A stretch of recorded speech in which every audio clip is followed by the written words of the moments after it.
With a start, I wake, bolting upright in bed and blinking against the harsh sun shining through the window. A rhythmic knock on my door drags me back to the present, the rush of the memory that just come to me steadily fading as I get up and make my way to the door, smoothing down my wrinkled outfit. I'm not sure how long I slept for, but the steady stream of sunlight that filters through the window tells me it was long enough. When I slide open the door with a hiss, it's to find a certain pilot standing in the doorway, looking much too perky for this early in the morning. Oh, didn't think you'd be awake already. Ayame smiles wide, beaming at me with an energy that's not fitting of someone who'd barely gotten any sleep last night. I bid you good morning, your highness. 'Twould not do to waste away daylight. I have thus come to make sure thou art ready for the day ahead. Giving me a half bow, the poor usage of Old English, coupled with the choking sound of strained laughter, simply gives it away just how much fun Ayame seems to be having at my expense. I don't think I'm ready to joke about all of it yet, but her behavior washes over me in a wave of relief. Maybe all I need is a laugh or two. Anything that'd help me ease my mind. That was horrible. But I love it. Well, of course you do. My stuck-up impression is spot on. Not the words I'd use to describe it, but I don't have it in me to burst her bubble, so I step back and make way for her to join me in my room instead. I'm glad she came over. After the time we spent together in Terranium, it would have sucked if my past pushed her away from me. Having Aya around is like sitting by a warm fireplace on a winter night, and I'd hate it if who I am meant I had to give up on her company. Barely glancing around, Ayame quickly makes her way to the foot of my bed, plopping down on the covers before turning her piercing violet eyes on me. So, how are you? Well, I think it's all just too much right now. It's all too real, you know? Everything I've ever known is gone, and nothing will ever bring it back. I guess I just need something, anything, to feel normal again. Pressing her lips together, Ayame stares at me for a few more seconds before blinking away and shaking her own head. I'm glad she came to check on me, and that she bothered asking how I'm feeling, yet curiosity still nags at me as to her thoughts on this. On me. How are you, though? Me? Her bright, almond-shaped eyes blink slowly, almost as if she had been expecting anything but that question. I'd almost been expecting a shocking response, but she swiftly shifts into a smile again and waves a dismissive hand at me. Don't be silly, Nico. Here I was worrying about you, and you end up worrying about me. I'm doing fine, don't worry. What about your hand? Nothing to it. I've been through worse. See? It's all good. In a show of prowess, Aya rolls her wrist and flexes her fingers. I still remember the state her hand was in last night, but maybe the club lights made it seem worse than it truly was. It's still as if a weight is lifted off my chest when I see her like this, though. Tapping on the empty bed space next to her, Aya gestures me to come over. Have I ever told you how I ended up in the army? I'm aware Calderon and her had served together, but while I can clearly see why the captain would choose to follow a military career, it's quite hard to picture Ayame waking up one day and enlisting. Shaking my head, she hesitates a moment before speaking again. Well, it's a long story, so... I want to hear it. I lean back against the wall, still sitting on my bed as I ready myself to listen to her story. I was born in Catalfa. It wasn't in its best state by then already, with all the chaos caused by their most recent experiments, but it was home. I'll admit I'm not very well versed on the political nuances of how the Catalfans tried to escape the impending doom of our home, but I know the others were jerks about it. The Talari all but kicked us out of their doorstep, but we were never really close, so I don't know what they thought was going on. I wasn't even 10 years old at the time, and hardly anyone talks about that now. Aya pauses, her throat bobbing up and down as she closes her eyes for a moment. I don't interrupt her, respecting her pace at telling me her story. I lost my home, but Goldus is still there. Kitalfa, on the other hand. King Fenris, though, and not trying to be disrespectful, but already being, he was a frickin' son of a slime ball. When Aya speaks again, it's with eyes burning with anger and frustration, venom in her voice when she says the king's, my father's name. Do you know what he said when my people asked for shelter? That we could work for it, which is fair, only in the mines. The same hellhole they threw criminals and whoever else they didn't like in. The same place that led our home to ruin. If it wasn't for that stupid place, they never would have uncovered that stupid substance, and we would have never decided to experiment with it, to try to weaponize it. I get it, okay? We too were to blame for our doom. If we hadn't been greedy to the point of wanting to mess with crap like that, we never would have screwed things up and messed with our planet's core. But it doesn't matter now. Kitalfa is gone. This was supposed to be about me, I guess. I shouldn't have started calling your father names. I didn't know him like you did, or something. My father and I were never close. His aides probably saw him more than I did. And seeing what his actions caused other people to suffer, a whole species, innocent people, this crew. It makes me sick to think I'm related to that man. He had it coming. You don't really mean that, do you? I don't know. I hate everything I heard about him. I hate that he was an absent father, but can I truly condone murder? I'm sorry, I don't know. It's okay. We don't need another bloodthirsty member in this crew. Leave that to us experienced pros. Thank you, though.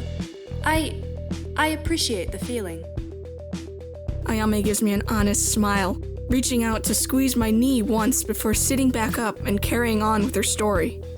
Well, anyway, all the young Catalfans were shipped off in pods for the surrounding planets, despite the lack of open doors for us. We have always been adaptable. We weren't about to roll over and die. My parents, they stayed behind with all the adults and elders, but they put me in a pod with my little brother, directed it to Goldus because they thought we'd have a better chance of making it there. You have a brother? It's only after the words leave my mouth and her face twists into a sad frown that I realize how stupid my question was. Had. I'm sorry. Aya shrugs it off, and I don't insist. She'll talk about it when she's ready, and I must respect that. He was 5 when this happened, so he didn't really understand what had happened when we made it to Goldus. But we were alone, in some back alley from the Bronze District, and there was no one else to look out for us. I had to take that on myself, taking care of me, my little brother, making sure we had food to eat, shelter to sleep. We couldn't just waltz into a foster home, and nobody would even spare us a glance in the streets. People in Bronze are poor, jobs are scarce, and you gotta make do with what you have. I ended up doing what most street kids there did, stealing. Food, clothes, toys, money, books. I'd try to get anything I could for my little brother. He was growing, you know? I guess so was I, but I didn't want him to lose out on anything. I'd teach him how to read, write, math. I tried to give him a chance to be someone, while depriving myself of all of it. I had no home anymore. He was my home. He was the only thing that kept me going, but maybe I never really thought about how he felt. You see, I tried to make him into the perfect boy, so he could grow to become the perfect man. I never taught him the ways of the streets, despite both of us living on it for years and years. Her voice wavers, and my chest tightens. Somehow, I get the feeling I know how this story is going to end. Aya continues to speak, her voice lower, her fingers drawing random patterns on my bed covers. He was growing, right? I think I was around 15. He was turning 10. You know, boys, they're curious, naive. I didn't see it. He kept it from me. Or maybe I just refused to see it even when it was right in front of me. Who knows? But he started doing drugs. He was a kid, Nico. He made some friends, started hanging out with some other kids, and I might have sheltered him too much. He would try anything they could get their hands on. They were just misguided kids in the end, you know? One day, I came back to our hideout, and he was dead. Her expression is a mix of sorrow and rage, and there are truly no words that to be said that would matter in this situation. Losing a loved one is horrible. Losing your only family after losing your parents and giving up your own life for his happiness. I don't know what I would have done in her place. I'm scared to know what she did. I was so angry. At him, at his friends, at me. I left. I ran.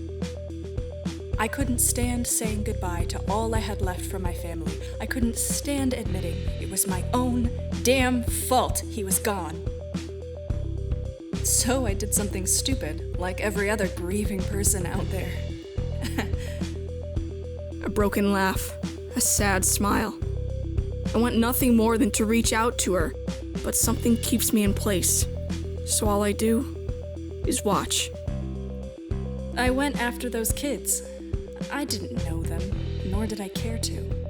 I wanted to blame someone, a life for a life, and I couldn't think of anyone else to blame. I never got the chance to exact my revenge, though. One of the kids was the child of a guard member. They were on my butt in a second, beating me up for raising my filthy Catalfan hands at his precious drug dealer frickin' kid. Next thing I know, I'm getting thrown in a cell, all bruised and starving. A couple days go by, and I'm already accepting my impending death, you know? It's not something you fear when you grow up in the streets, it's just something inevitable. But instead, this army dude comes along and says that instead of being shipped off to the mines, they're giving us the chance to enlist. I assumed they needed some grunt work, or it was some twisted form of charity they did. Regardless, I took the deal. Why would I ever give them the pleasure of shipping an illegal Catalfan refugee to the stupid mines when I could make them give me food, shelter, and a paycheck? Besides, I didn't really have anything else to do. As if it was practiced, Aya bounces off the sad aura she had until just a moment ago, moving on like it was nothing. For some reason, I don't trust the easy smile on her face. It worries me, in fact. Just how often does Aya have to act like everything is fine on the surface? All those years fending for her brother, suppressing her own feelings. That's not something that just fades away. It was easy enough, the Cadet Academy. I wasn't the best in academics, but man, did I kick butt in the piloting classes or what? Once I graduated, they shipped me off to the Bronze District, and I ended up in dear old Captain's Squad. I might have made him suffer a bit with my antics, but I respected the man. He was a decent guy, chose to be in Bronze because he wanted to help others and all that. So I had his back. Even if he most likely ended up losing some life years whenever I got him to go out with me on a joyride. But isn't that against the law? That's half the fun. It's easy to imagine the captain's reaction whenever he found himself stuck with Aya in a situation like that. It's even easier to imagine Aya's reaction to that. As for me, I'm just glad they're still alive after that. His stuck-up and responsible behavior even rubbed off on me, because when they screwed him over, I was able to control my urge for revenge and managed to help him out. And here we are today. Zovac never did anything to me directly, but I can never forgive him for going for Calderon. I guess it's an army thing? I'll stand by my commander for as long as I'm alive. Her face might have still had that youthful smile on, but her eyes were dead serious when she talked about how she respects the captain. She didn't even seem to realize she'd called him commander, but unlike Damon, she didn't seem to use that term to mock him. Anyway, enough about me. I just wanted you to know you're not alone here. We may be just a bunch of weird misfits with an arguable set of morals, but we've got each other's back. Thank you, Aya. Don't mention it. I'd like to think you'd do the same for me.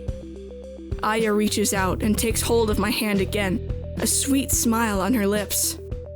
I'm ridiculously glad that, despite last night, despite who I am, Aya had still been kind enough to come here before getting started on her day just to check on me.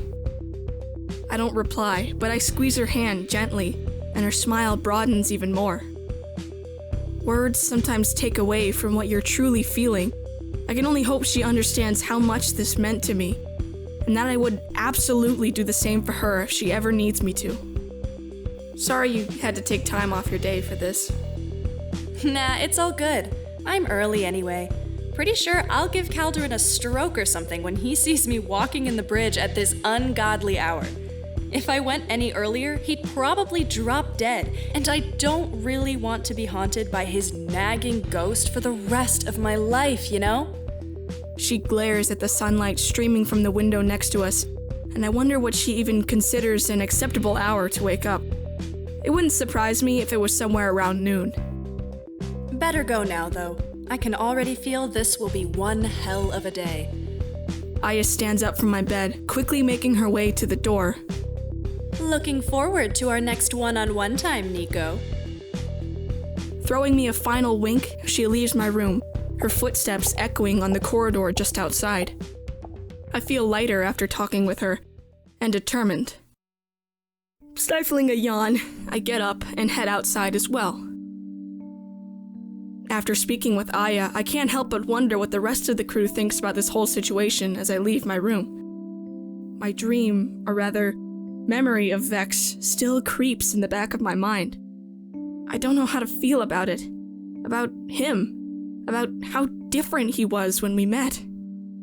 His warning about leaving the crew bothers me. Was he serious? Should I truly consider it? But where would I even go? What would I do?